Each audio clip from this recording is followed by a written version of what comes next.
सकता है और रिसर्च का क्या महत्व है हेल्थ के क्षेत्र में। आज जिन परेशानियों का हम सामना कर रहे हैं, जिन चुनौतियों का हम सामना कर रहे हैं, वहीं हम दूसरी तरफ भारत में जब हम उसी चीज़ को हम कर रहे होते हैं, हमारे पास इतनी अच्छी लोग स्पेसिफिक पेशेंट्स की हमारे पास एक कैटेगरी होती है, उसके बाद भी हम उन चीज़ों को पब्लिश नहीं कर पाते। तो कुछ कमी है, मतलब हमारी गवर्नमेंट चाहती है बट हमें नहीं पता कि कहाँ पे वो दे आर लैकिंग और वी आर लैकिंग। रिसर्च और उपचार के बीच में सामंजस्य कैसे बिठाया जा सकता है? एक पर्सन को हम व्हाट्सएप या पर्टिकुलर किसी सॉफ्टवेयर के थ्रू कनेक्ट कर सकते हैं। प्रशांत सिंह चौहान को, जो कि सीनियर रिसर्चर हैं national institute of health USA में। तालियों की गड़गड़ाहट के साथ स्वागत कीजिए डॉक्टर प्रशांत सिंह चौहान। आपने हेल्थ के क्षेत्र में कई रिसर्च किए हैं और आपका जुड़ाव अमेरिका के एक यूनिवर्सिटी से रहा है। मैं जानना चाहता हूं कि भारत में जो क्लिनिकल सेटअप है, इसमें रिसर्च को बढ़ावा कैसे दिया जा सकता है और रिसर्च का क्या महत्व है हेल्थ के क्षेत्र में। आज जिन परेशानियों का हम सामना कर रहे हैं, जिन चुनौतियों का हम सामना कर रहे हैं, खासतौर से भारत, उसमें जो आपकी रिसर्च है उसका क्या रोल हो सकता है? नमस्कार।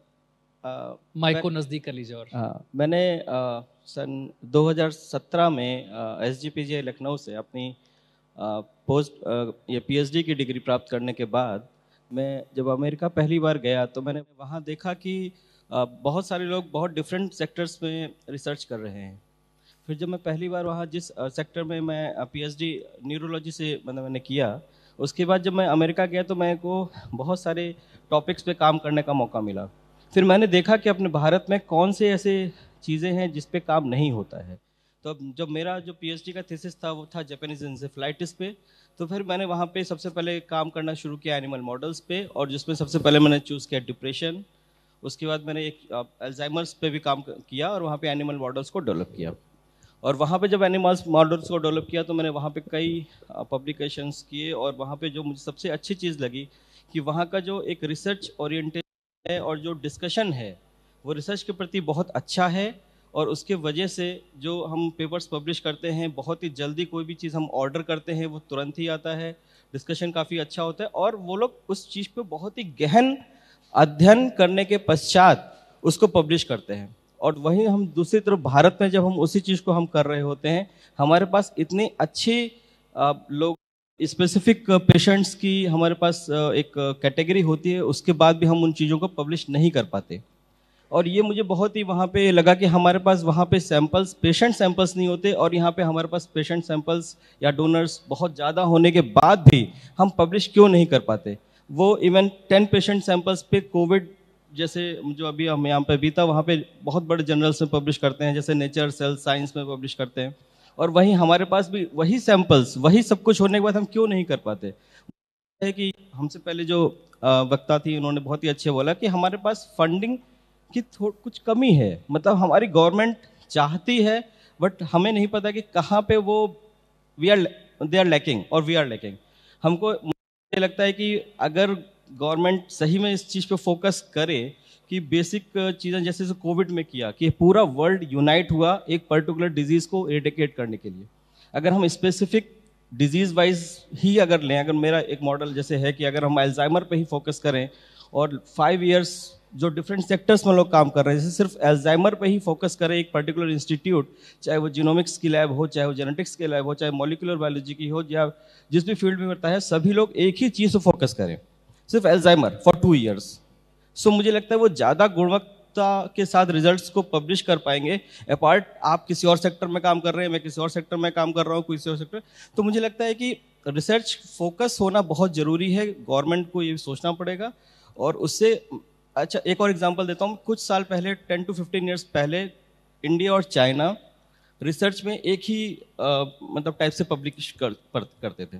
मतलब रिसर्च में ये होता है कि आपका 10 इम्पैक्ट फैक्टर से ज़्यादा जो जर्नल्स का इम्पैक्ट होता है उसको ज़्यादा कंसिडर करते हैं कि एक अच्छा आपका पेपर पब्लिश किया हुआ है।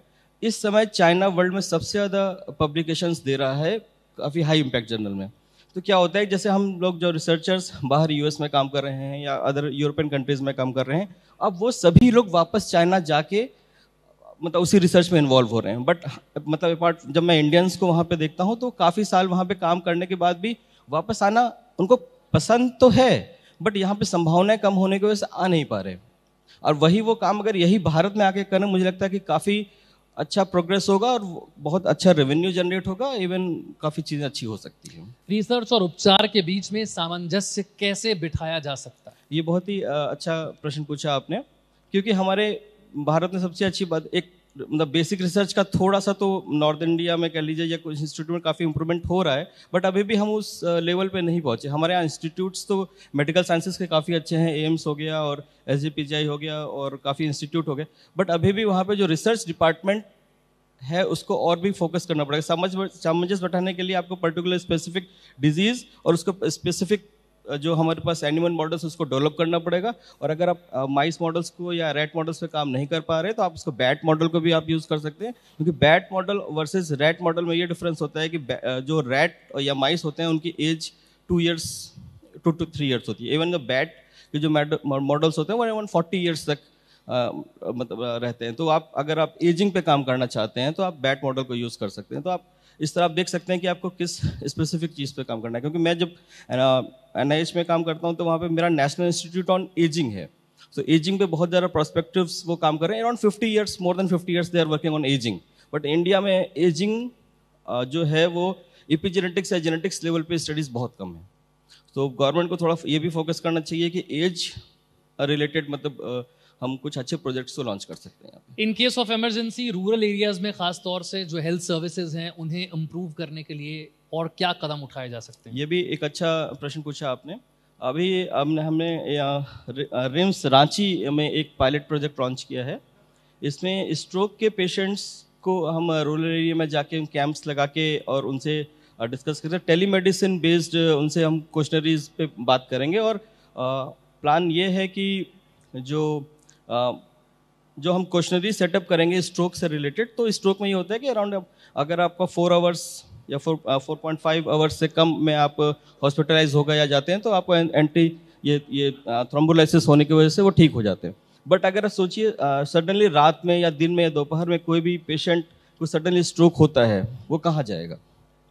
तो मेरे मतलब जो मैंने एक प्लान बताया उनको कि हम ऐसा भी एक सेटअप कर सकते हैं कि पर फैमिली एक पर्सन को हम व्हाट्सएप या पर्टिकुलर किसी सॉफ्टवेयर के थ्रू कनेक्ट कर सकते हैं मतलब वहाँ की लोकल जो डिस्पेंसरी है वहाँ से, और वो डायरेक्टली अगर कुछ ऐसे इन केस ऑफ इमरजेंसी वहाँ से डायरेक्टली जो टर्शियरी सेंटर से वहाँ कनेक्ट कर सकता है।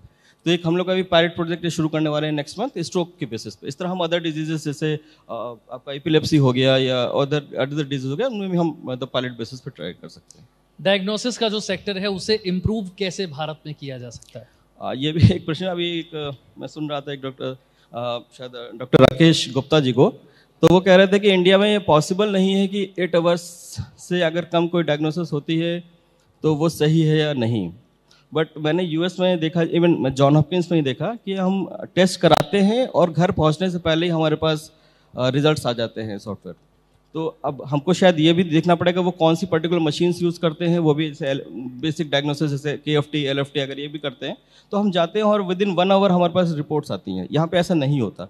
तो हो सकता है हमको एक कंसल्ट करना पड़ेगा वो पर्टिकुलर कौन सी मशीन्स यूज़ करते हैं या कौन सी टेक्निक्स यूज़ कर सकते हैं, जिसकी वजह से हम इंडिया में भी वो चीज़ डेवलप करें। एक चीज़ और मैंने वहाँ पे देखा जो एक मुझे थोड़ा अच्छा लगा कि वहाँ पे जैसे नॉर्मल BP की मशीन्स रेगुलरली फ्री होती हैं। कहीं भी आप जाइए BP अपना चेक कीजिए हैंड से और एक आप मशीन आता है। एक और चीज़ मैंने वहाँ पे एक अच्छा जो हम यहाँ पे कर सकते हैं वो है कि जो जैसे ये पर्टिकुलर हॉल है और यहाँ पे सडनली किसी को इमरजेंसी आ जाए तो इवन आप एम्बुलेंस को कॉल करने के लिए यहाँ पे भी एक बजर का बटन होना चाहिए जिसको डायरेक्टली कनेक्ट करके आप इसको पुश करें और इमरजेंसी कॉल करें और डायरेक्टली हॉस्पिटल से आ जाए।